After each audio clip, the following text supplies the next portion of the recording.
Добрый вечер, дорогие друзья! В эфире Мегашоу. Совсем недавно телевидение и интернет облетела новость о том, что USM Holdings Алишера Усманова инвестирует в группу компаний Virtus.pro. В связи с этим в нашу редакцию поступает огромное количество вопросов, ответить на которые сможет лишь один человек – глава организации Virtus.pro Антон Черепенников. Добрый вечер, Антон. Здравствуй. В анонсе было сказано, что USM Holdings инвестирует в Virtus.pro Group. Что же это означает? Потому что всем известно, что Virtus.pro – это киберспортивный клуб. Немножко истории о том, что такое Virtus.pro Group.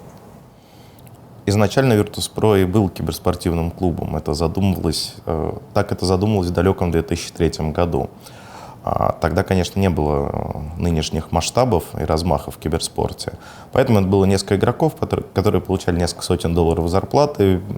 Организация перебивалась какими-то разовыми контрактами за пиар-акции или за какую-то рекламную деятельность. Так это все и жило несколько лет. В какой-то момент Virtus.pro вообще жил исключительно на меценатские деньги. После 2008, после кризиса, я не помню, по-моему, 2009 или 2010 клуб в принципе перестал существовать. Я же не являюсь основателем Virtus.pro. Я пришел только в 2011 году, и у меня было большое желание возродить этот некогда известный киберспортивный клуб. Но нам пришлось начинать с нуля. Все, что у нас было, это имя Virtus.pro и былые победы, заслуги какие-то перед аудиторией. Но по факту это была одна всего лишь команда по Counter-Strike, небольшая группа ВКонтакте и амбиции. Нужно было развиваться.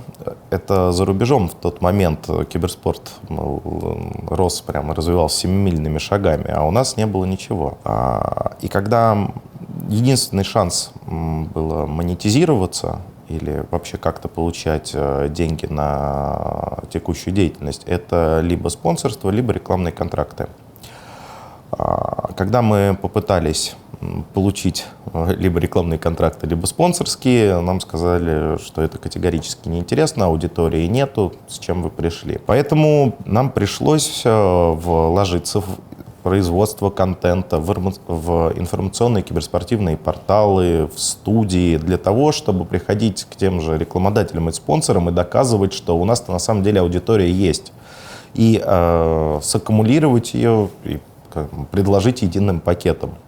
Только через год наши усилия как-то оправдались, и еще тогда, по-моему, в 2011 году мы начали работать с компанией BenQ, которая стала нашим первым спонсором после возрождения Virtus.pro. Она до сих пор с нами работает. С 2012-го индустрия начала очень быстро развиваться. Поэтому все наши вот эти вот направления, как производство контента, информационные ресурсы, они начали действительно очень быстро расти. И уже год назад мы пришли к тому, что нужно разделить на самом деле эти направления в отдельные бизнес-единицы, все их переименовать и на самом-то деле вернуться к истокам. И Virtus.pro должен быть исключительно, как он задумывался, киберспортивным клубом, а все остальные направления должны существовать отдельно. Но мы просто не успели закончить этот процесс, и в момент анонса, о котором ты сейчас говоришь, мы просто еще не закончили реструктуризацию. Я думаю, осталось несколько месяцев. Поэтому вся вот эта группа компаний — это и есть Virtus.pro Group. Но очень скоро, как я сказал, все вот эти направления будут существовать как отдельные единицы. Хорошо. В итоге, куда же будут потрачены все деньги? В анонсе говорилось о аренах, о турнирах, о развитии медийных каналов. То есть деньги будут потрачены на это в том числе или только на киберспортивный клуб? Киберспортивный клуб, он в принципе самодостаточный. И те активности, которые у нас есть, то, что я сказал про медиа или информационные порталы, в принципе, это достаточно самоокупаемый бизнес, и если тут и нужны небольшие инвестиции, то только для того, чтобы масштабировать. Реально инвестиции нужны для того, чтобы построить реальную киберспортивную инфраструктуру в России. Большая часть денег пойдет на то, чтобы построить киберспортивные арены, для того, чтобы возродить Кубок России, и чтобы создать студенческие лиги, вырастить, создать школу юниоров. И после того, как мы вот это все можем отстроить, Следующий этап — это проводить этапы чемпионатов мира в России, проводить международные турниры. Это вот с точки зрения турнирной составляющей. Естественно, мы будем также стараться признать киберспорт официальным видом спорта. Следующее по поводу медиа, то, что было озвучено в анонсе. У нас основная аудитория русскоязычная. И сейчас мы активно вкладываемся в то, чтобы создать англоязычные информационные ресурсы, англоязычные студии вещания. То есть мы хотим пойти дальше на рынок Европы и Америки. Это достаточно сложно, это очень конкурентный рынок.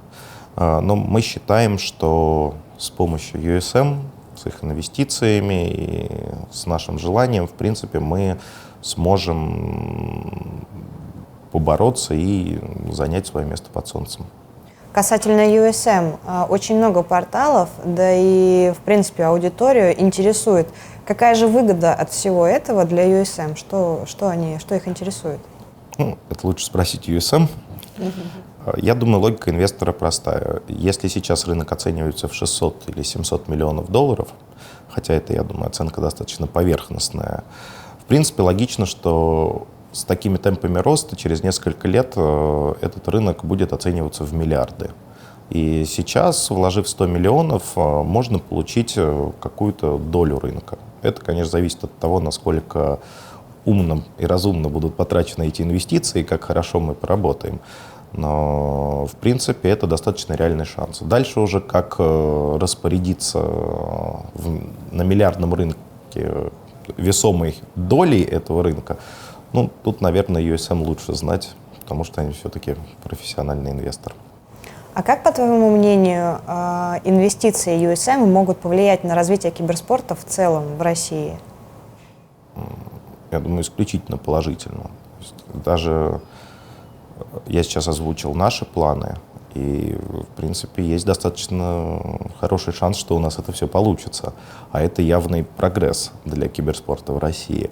Но также еще ESM — это достаточно знаковый инвестор, и я думаю, что наши коллеги на киберспортивном рынке в России или в СНГ, скажем, у них появился дополнительный шанс также получить инвесторов. Потому что вот этот, скажем, выход USM, он спровоцировал, может быть, других инвесторов, либо фонды, хотя бы посмотреть, что же такое киберспорт. Люди начали задавать вопросы и интересоваться. Не просто же так USM вкладывает столько денег. Понятное дело, что у нас уже инвестор есть, и нам пока другие не нужны.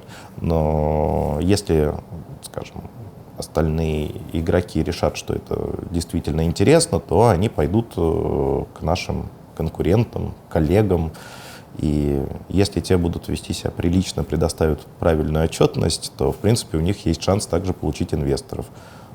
Опять же, это очень важно для развития рынка.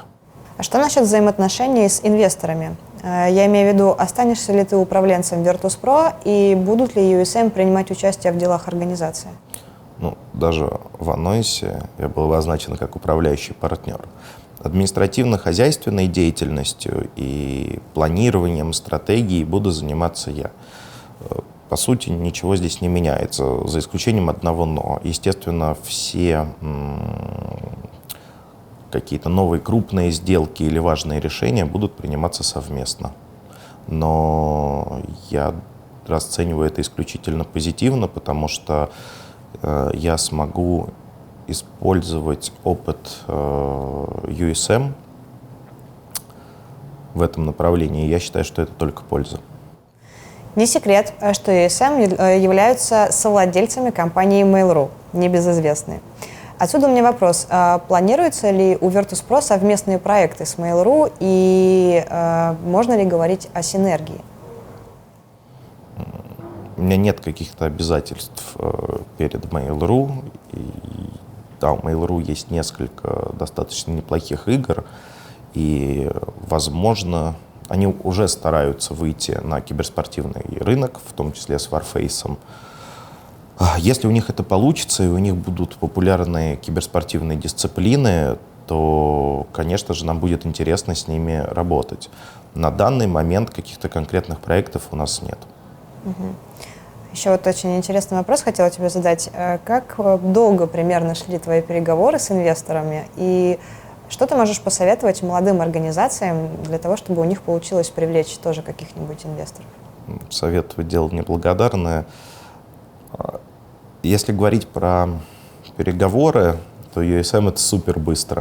То есть реально от начала до конца это заняло там, несколько, 3-4 месяца. Если говорить про других участников рынка, то здесь есть две вещи. Во-первых, нужна своя бизнес-идея какая-то, потому что просто копировать то, что есть на Западе, это как бы может быть и эффективно, но этого недостаточно, чтобы получить действительно крупного инвестора, по моему мнению.